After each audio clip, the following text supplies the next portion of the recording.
तीन बहनें हैं जो एक ही कपड़े को तीन तरीके से स्टाइल करते हैं और आज हम स्टाइल करेंगे इस व्हाइट टॉप को। ये टॉप मेरा 9 साल पुराना है और सच बताऊं तो बहुत एक्सपेंसिव है। अब आप सोच रहे होंगे एक्सपेंसिव क्यों है? क्योंकि ये मैंने अपनी पॉकेट मनी से लिया था, अपनी खून पसीने की कमाई से एक एक रुपए जोड़ के लिए था, तब ये था 450 रुपए। इस टॉप के साथ पहनूंगी ये वाला पैंट। मैं आपको बता दूं ये टॉप इतना एक्सपेंसिव था ना मेरे लिए कि मैंने इसे इतना छुपा के रखा, वो भी अपने सूटकेस में, इतना छुपाया कि कभी पहन ही नहीं पाया। वैसे ये इन करके भी बहुत अच्छा लग रहा है। मैं सोच रही हूँ इसे निकाल के देखती हूँ तो कैसा लगता है, और निकालने के बाद ये कुछ ऐसा लग रहा है, पर मैं सोच रही हूँ इसे इन करके रखती हूँ। मुझसे ही गंदा है, मुझसे ज्यादा गंदा है। करो अपना काम करो। कैमरे के पीछे मेरी बहनें ऐसे इस टॉप को घूर रही है कि कब मैं इसे उतारूं, कब वो पहन पाए। तो ये रहा मेरा कंप्लीट लुक। मैं इस टॉप के साथ इस पैंट को स्टाइल करूंगी। वैसे मैं सोच रही हूँ उसे कुछ डिफरेंट तरीके से स्टाइल करूँ। वैसे ये टॉप दीदी ने जब लिया था मेरी नजर हमेशा से इस पे रही थी, लेकिन दीदी ने मुझे पहनने के लिए दिया नहीं, और जब मुझे पहनने के लिए मिला तब मेरे पास ब्लैक जीन्स नहीं थी। तब मुझे बिल्कुल अकल नहीं थी कि मुझे लगता था व्हाइट टॉप के साथ ब्लैक जीन्स अच्छी लगती है, इस चक्कर में ये टॉप रह गया। अब देखो इसे मैंने कितने क्रिएटिव तरीके से स्टाइल किया। अब बताओ मैं कैसी लग रही हूँ? मैं इस टॉप को स्टाइल कर रही हूँ डेनिम जीन्स के साथ। मुझे लग रहा है कि ऐसे इतना लॉन्ग टॉप डेनिम के साथ जा नहीं रहा है, तो मुझे इसे क्रॉप करना पड़ेगा। सिंपली इस टॉप को उठाएंगे और ऐसे करके ऐसे कर लेंगे, और फिर यहाँ पे ये ऐसी प्लीट्स का एक इल्यूजन क्रिएट करेंगे। तो ये ऐसे पड़ा हुआ अच्छा नहीं लग रहा है, तो मैं सिंपली इसका ऐसे घुमा के और इसका फ्लावर बना दूंगी।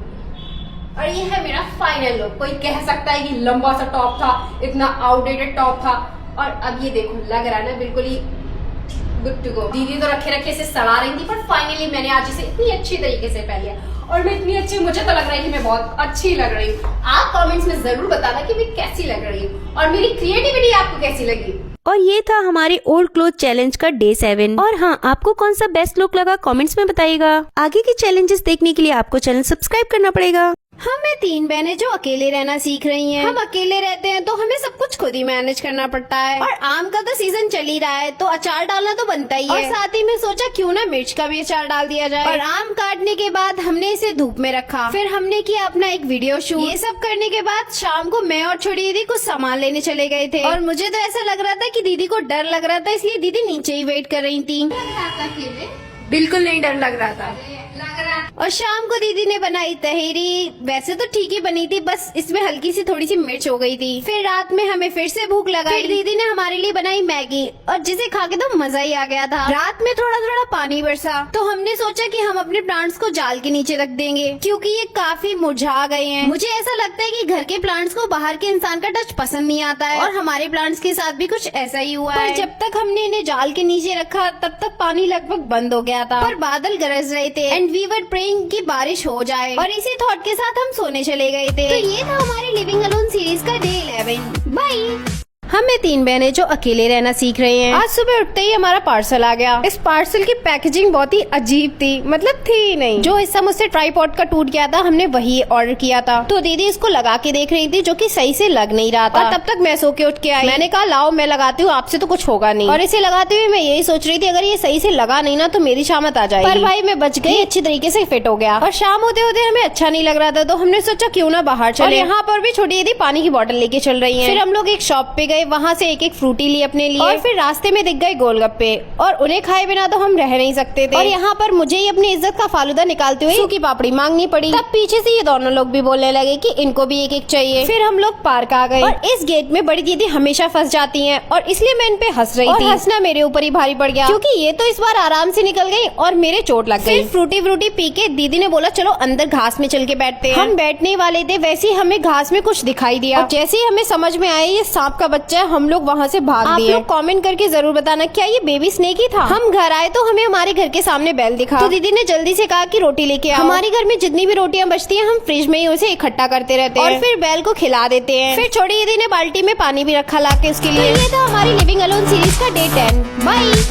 हमें 3 बहनें जो अकेले रहना सीख रही हैं। तो आज हमें जाना था चावल उठाने। तो दीदी ने सोचा क्यों ना लगे हाथों आईब्रो भी करवा ली जाए। तो दीदी सिर्फ अपनी एक जगह से ही आईब्रो करवाती हैं, क्योंकि दीदी आईब्रो के मामले में किसी पे ट्रस्ट नहीं करती हैं। और वो आंटी आज थी नहीं, इसलिए दीदी का काम भी नहीं हुआ। और इधर हमें डॉग दिखा, और इसे डॉग कहना सही नहीं होगा गाइस, क्योंकि इतना ज्यादा हैंडसम लग रहा था कि आपको क्या ही बताऊं। पर साथ ही में हमें इससे डर भी लग रहा था। और उधर से निकलने के बाद हम पहुंच गए चक्की पे अपने चावल उठाने के लिए, और उधर भी हमें वेट करना पड़ा। फिर हम घर आए, और घर आने के बाद एज यूजुअल इस बोरी को उठाने का काम ज्योति ही करेगी। और इधर छोटी दीदी का ड्रामा अलग ही चल रहा था। इतनी छोटी सी पॉलिथीन उठा के कह रही मैं तो थक गई। और इन सब के बीच एक बात तो बताना मैं आपको भूल ही गई। जब हम वापस आ रहे थे घर के लिए, तो एक ई रिक्शे वाले ने लगभग हमको टक्कर मारी दी थी। अब आप सोचेंगे ऐसा तो हो ही जाता है, कौन सा उसने जानबूझ के किया, पर ये उसने जानबूझ के किया था। सारा रोड खाली हुआ था और हम लोग भी साइड से चल रहे थे, बिल्कुल साइड से सारा रोड खाली था, पर वो इंटेंशनली अपने आगे वाले पहिए से हमारी स्कूटी के पीछे वाले पहिए को हिट करना चाहता था। और पता नहीं मुझे कैसे सेंस आया, मैंने पीछे मुड़ के देखा और वो बस थोड़े से इंचेस दूर था।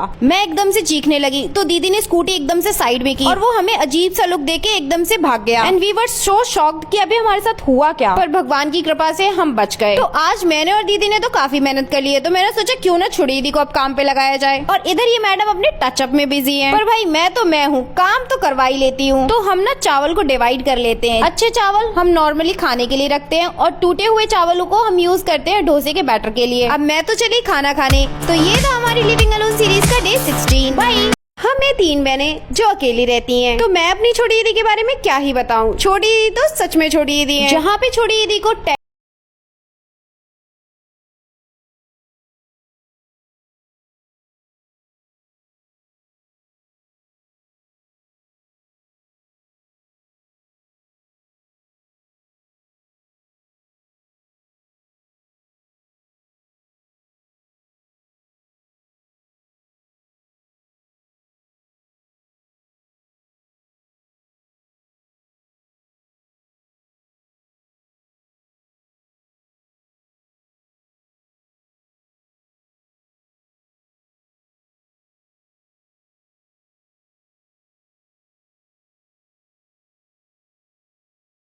हम 3 बहनें जो एक ही कपड़े को 3 तरीके से स्टाइल करते हैं, और आज हम स्टाइल करेंगे इस ड्रेस को। मुझे पता चला कि मेरी बहनें बर्थडे गिफ्ट दे रही हैं, तो मैंने उनसे रो धो के कहा कि मुझे यही वाली ड्रेस दे दो, क्योंकि उन्हें ये ड्रेस पसंद नहीं आई थी। तो मेरी बहनें गई उस मॉल में, जाके उन्होंने इस ड्रेस को देखा, और मेरी बहनों पूछ रही क्या पक्का आपको यही चाहिए, क्योंकि उन लोगों को लास्ट तक पसंद नहीं आई थी ये ड्रेस। पर मैं ठहरी द ग्रेट पू, अब अपनी बात न मनवाऊं, ऐसा तो हो ही नहीं सकता। और कैमरे के पीछे मेरी बहनें अभी भी लड़ रही हैं कि ये ड्रेस कितनी बेकार लग रही है, हम इसे क्यों ही स्टाइल कर रहे हैं, उन्हें इतनी ज्यादा नापसंद है ये ड्रेस। आपकी पू हो गई है तैयार, अब अपनी पू के ब्यूटी शॉट्स भी देख लो।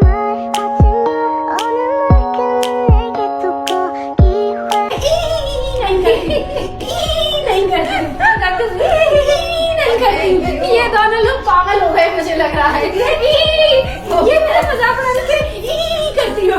मैं नहीं करती, मैं नहीं बात करूंगी किसी से। तो दीदी ने भाई ऐसी ड्रेस पहन ली थी, मुझे ये ड्रेस ऐसी तो बिल्कुल पसंद नहीं, एकदम झगोला झगोला लगती है।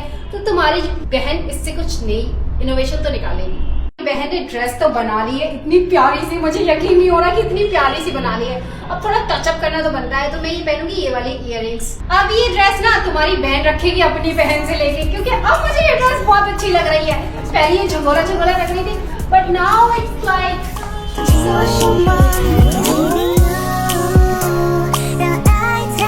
तो लोगों ने तो सब कुछ कर लिया, मैं भी कुछ अलग सा करूंगी। तो मैं इस ड्रेस से बनाऊंगी स्कर्ट। मैं अपने लुक को कंप्लीट करूंगी इस स्कार्फ के साथ।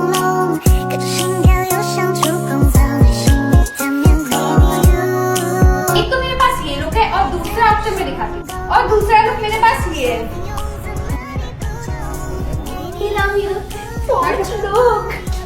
क्या आपको पता नहीं है, आप कैसे मुझसे बात कर रही है, शर्म नहीं आती है आपको? नहीं आती मैं।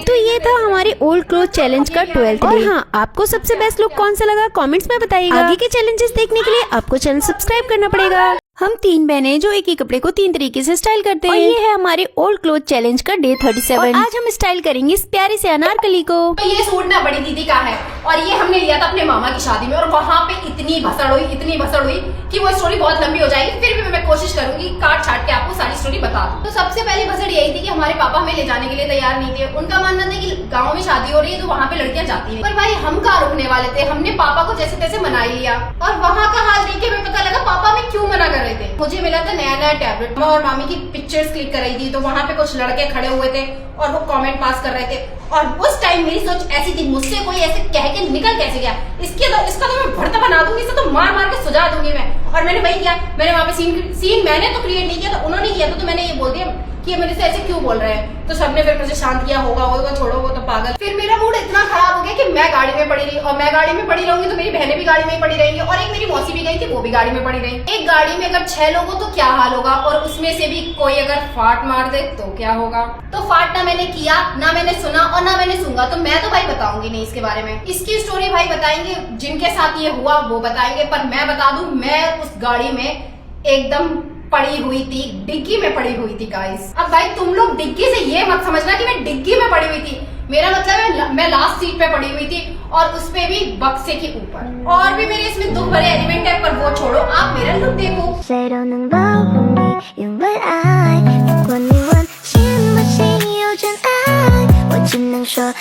सूट को कुछ ऐसा बना लिया है, मैं मस्त गाड़ी में आराम से पीछे सो रही थी और फिर किसी ने फाट मारी।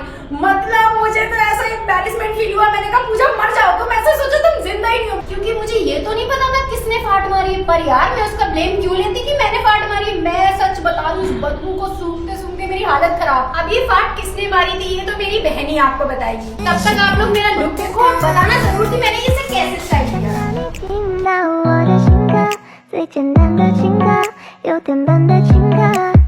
आगे की स्टोरी मैं बताती हूँ। वो फाट मारने वाला कोई और इंसान नहीं था, मेरी प्यारी मौसी थी। तो मौसी के पास मैं ही बैठी थी। तो आप लोग सोच सकते हैं कि सबसे ज्यादा स्मेल किसको सूंघनी पड़ी। वो स्मेल नहीं, वो बदबू थी, बदबू जिससे आपके नाक के बाल चल जाए।